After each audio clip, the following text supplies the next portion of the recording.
Okay, for those who saw my last post regarding the F770 and the neat little script here, I'll just show it to you quickly. Edit script.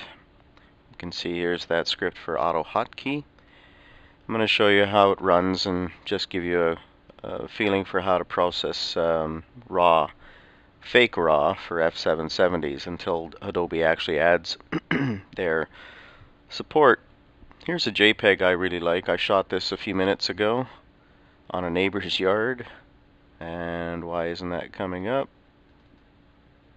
There we go. So the fact that it came up, by the way, blank like that, or not as the top window, means I bet you I get a second one of these. You can see this unfortunate crap here. He hasn't cleaned out his garden of last year's growth, but the muscari's coming up. These beautiful little grape hyacinth things. This shot of a bee is the F770 at close macro. What I would do is just trim this out. So I'll go with a 2 to 3 and I'll go, upper like that.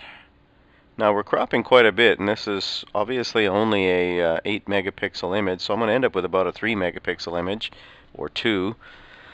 But that's okay. I mean, I'm going to present it web size anyway. I don't really care. Now, in ACR, this is again a JPEG, and it's perfectly happy to process JPEGs. We leave all this alone because that's the white balance that it wanted. Although I could jack this. Sorry, actually I can't go custom. I can, make it a little warmer if I want, and in fact it does look better if I warm it. Typical of Fuji, they don't seem to manage to get anything but cool white balance out of their cameras. Let's back this off a little. I can add contrast, but I'm going to back it off for now. I'm going to go into CS and change that. Now, do I want more highlight? I want to actually back that off as well. Open the shadows a bit. We can, change the tones later, but I want to make sure that the capture when it goes into CS is about as good as it can be. Now, we want to see detail on that B. If I back the blacks off, I can obviously see no detail. So let's open this up a little for now. Clarity I like to use in the new process engine. It's really good. You can see that it makes a difference and it makes it fast. And then maybe just a little more color because, frankly, this is pretty bland. It was a dull morning. I kind of like that. Go to the sharpening panel, open it to 100%. See what we got. That's actually pretty good for a JPEG. There's some noise, obviously. It's 200 ISO. The bee was moving, so it's crisp but not perfect. Still, it's certainly good enough. If I were to sharpen this, I'm going to get that famous Fuji pattern. Let's back that way off. Drop radius.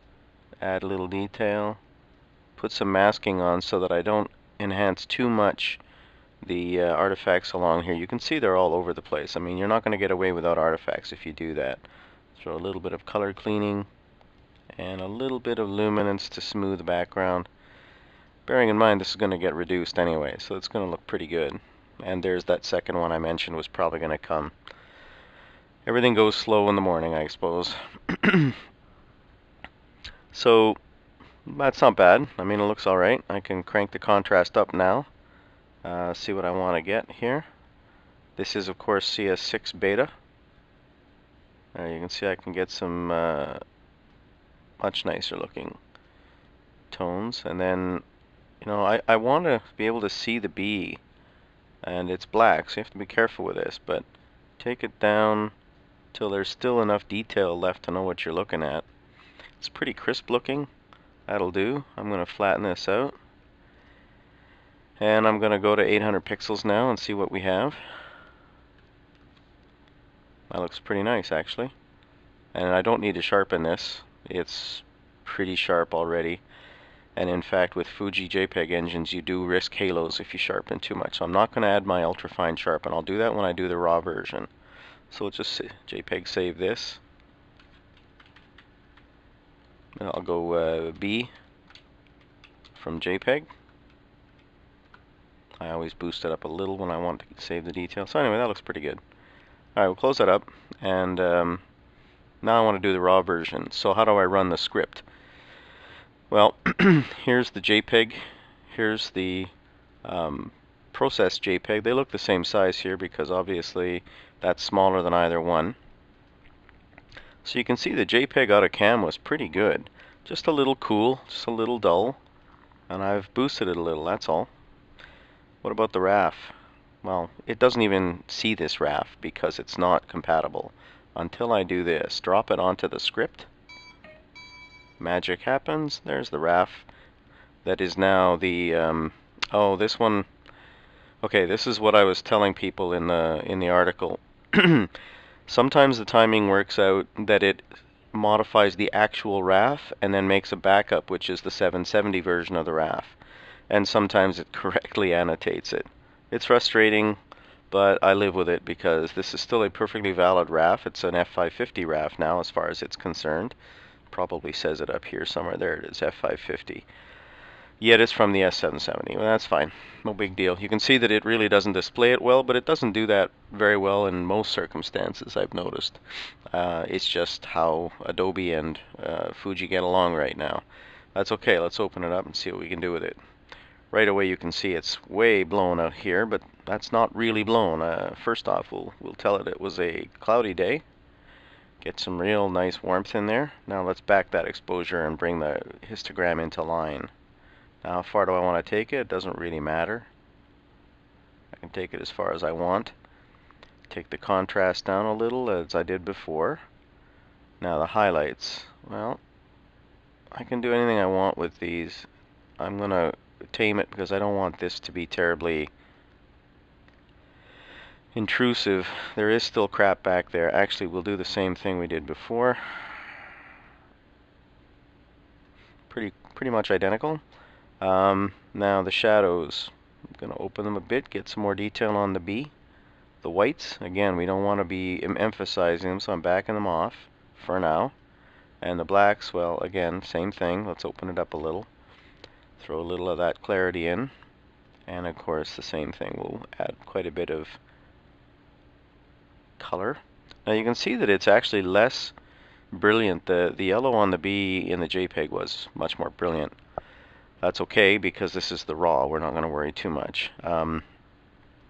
There is only one camera profile, unfortunately, for the F550. I'm going to put in the I'm going to let it pretend it's an F550. It's better than nothing. It seems to take some of the distortion out. It's not quite the same as when I look at the JPEGs. They actually remove even more distortion, which tells you that this 500mm lens is more distorted than the 360. There's no shock in that. If you're shocked, then you really aren't thinking too much about how this works. Now let's open it up and have a look at 100%. That's actually a little better than the JPEG was, but that's again no surprise because the JPEG has already applied its own noise reduction. Very good noise reduction these days. Fuji's come a long way on that. Alright, so if I back off the sharpening, I have no artifacts, but I also have no sharpness. So we'll just add a little bit of sharpening and then a lot more detail, which is kind of like a low contrast thing. Not a low contrast, local contrast. So I'm going to add some masking. Again, I want to keep the background under control. It's looking really good. This is much smoother than the other was. I'm not even going to add luminance. The color is because we will have a little bit of color noise here. You can see some along the shadows. So you just crank that up a little and it's basically really good. I mean, you know, the bee was moving, so you don't get perfect crispness, and frankly, it's a tiny sensor, so you never get real perfect crispness. But that's a good edge. I like that a lot better than I used to like the X10 edges. Again, it's very fine-grained noise because it's 16 megapixels. Admittedly, you have issues with dynamic range when you do that, but this sensor does do well on DxOMark for a reason, and they did a really good job of this one. We'll open her up, and this time, if it ever comes up, my machine is being slow. The disks are very busy. I don't know why. Probably because I'm also recording video. So that's actually really nice looking. I like the balance here, but it's still lacking some punch, so we'll add a little bit of, oh, it's too much. A little bit of this. Just enough. And the other thing we can do is we can, well, first I'm going to flatten that out. We can add a little bit of local contrast. And when I do a Control Z to bring back the layer after it's been combined, you can see how dramatic local contrast can be. It gives you a real sense of dimensionality and depth. And the nice thing is it's not really creating, the wide area halos that you associate with the overuse of this. So I'm going to leave that. I can show you that the narrowband version of that Clarify really cranks up some edging here. And you might even like the two on top of each other. I do that pretty often to get real clarity. You can see what it does with the mascara. It looks absolutely fabulous, in my opinion. Even the B is much clearer. There are slight halos. You can always back this off. It's on a layer after all. So there is nothing, and I just bring it back a little ways till I get that sense of depth I want. 63% looks good. Flatten that out. I do the flattening because if I want to save intermediates, I really hate the speed at which PSDs save when there's a lot of layers, and I'm not one of those who goes and revisits his layers later. I do it again from scratch every time. Just a thing I have. Now I've got some noise because I've been processing this, and bear in mind I'm looking at 113% here, right? I could actually get rid of that noise since I'm in CS. I could run a filter like Topaz Denoise if that really floated my boat. So on the lightest, I already have most of the grain gone, and you can see there's really no effect on the B. Topaz has really done well, so let's just do that for fun. Because we've cropped it, this is a pretty fast process. I have 6 cores and they're all running right now. Topaz has done a nice job of that. So now we have a really smooth look. All the dimensions and tones are great. There isn't really much I could do. I could actually, a lot of people might prefer to see this done. Wait, where are we? Oh no, sorry. Yeah, the new way of doing this. So here's curves. Oh, sorry. Yeah. The machine is still responding slowly while it records video, and I'm not used to that. Okay, so we're on the curve now, so I can just boost it. You can see I can take the tones up quite a bit, and it does help. I can take that down just a touch. See, I don't want to. I like the B to be quite detailed. So that's really enough. I mean, on a layer you can see that we really just opened it up. You just get sort of a sense of being there, so that's good enough. Flatten that out. 800 pixels, and again it's slow. What's going on here? The machine is very busy recording the video. Here we go. Okay.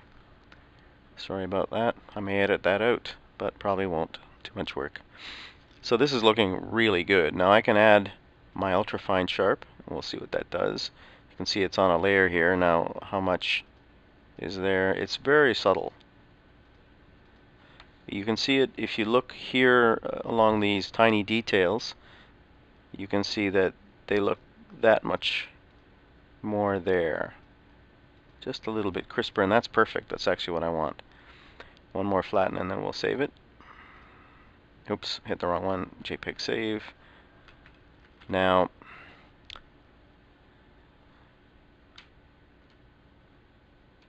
B from RAF. Now we have 2 copies of the B. So let's close that up for a second.